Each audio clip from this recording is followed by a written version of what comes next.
ప్రియమైన స్నేహితులారా, యేసుక్రీస్తు వారి ఘనమైన నామములో మీ అందరికీ నా యొక్క శుభములు తెలియజేస్తా ఉన్నాను. కీర్తన 50వ అధ్యాయంలో ఉన్న కొన్ని మాటల్ని నేను మీ యొక్క గమనాన్ని తెస్తున్నానండి. 8వ వచనాన్ని నేను చదువుతున్నాను, గమనించండి. నీ బలుల విషయమై నేను నిన్ను గద్దించుటలేదు, నీ దహన బలులు నిత్యము నా ఎదుట కనబడుచున్నవి. నీ ఇంట నుండి కోడెనైనను నీ మందలో నుండి పొట్టేళ్లనైనను నేను తీసుకునను. అడవి మృగములన్నీయు 1000 కొండల మీది పశువులన్నీయు నావే కదా. కొండలలోని పక్షులన్నింటినీ నేనెరుగుదును, పొలములలోని పశ్వాదులు నా వశమై ఉన్నవి. లోకమును దాని పరిపూర్ణతయు నావే.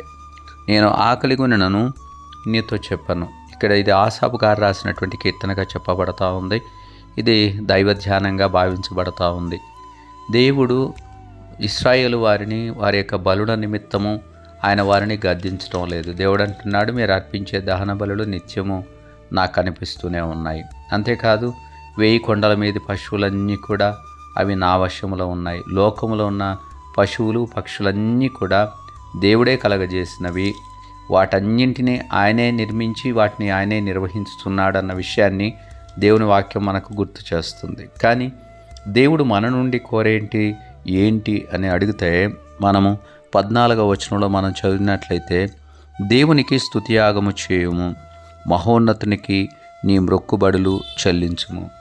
దేవునికి స్తుతియాగం చేయాలని దేవుడు కోరుకుంటా ఉన్నాడు. అనగా ఈ పశు సంబంధమైన పక్షుల సంబంధమైన బలులు దేవుడు మన నుండి కోరడం లేదు, కానీ మన యొక్క స్తుతి అనేటువంటి ఒక బలిని, ఒక స్తుతి యాగమును మన నోటి నుండి దేవుడు కోరుతూ ఉన్నాడు. మన హృదయ అంతరంగం నుండి వచ్చేటువంటి కీర్తన, దేవుని కొరకైన క్రొత్త కీర్తన, దేవుని యొక్క నామాన్ని మహింపరిచేటువంటి కీర్తన, దేవునికి గొప్పతనాన్ని ప్రచురం చేసేటువంటి స్తుతిని దేవుడు మన యొక్క జీవితంలో ఆయన కోరుతున్నాడన్నటువంటి వాస్తవాన్ని మనం గుర్తించాలి. దేవునికి మన యొక్క మొక్కుబడులు చెల్లించటం, లేక దేవునికి ఏదైతే మనం ఇస్తామని వాగ్దానం చేసి ఉన్నామో దానిని మనం చెల్లించడం ద్వారా దేవునిని మనం మహింపరిచేటువంటి వాళ్ళంగా ఉంటాం.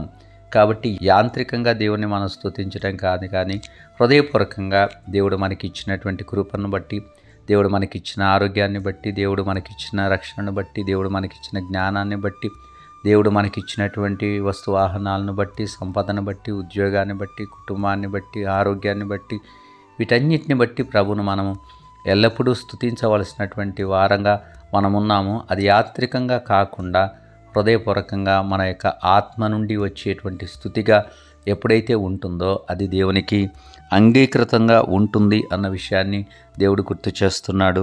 23వ వచనంలో మనం గమనిస్తే, స్తుతియాగము అర్పించువాడు నన్ను మహిమపరచుచున్నాడు అన్నమాట దేవుని వాక్యం గుర్తు చేస్తుంది. అనగా ఈ స్తుతియాగాన్ని దేవునికి మనం అర్పించడం ద్వారా దేవుని మనం మహింపరిచే వాళ్ళంగా ఉండాలి అని దేవుడు కోరుతున్నాడు. అలాగ నిరంతరము మనము దేవునికి స్తుతియాగం అర్పించడానికి కొరకు మనము తీర్మానం తీసుకొనగలిగినట్లుగా దేవుడు మనల్ని ప్రేరేపించునుగాక.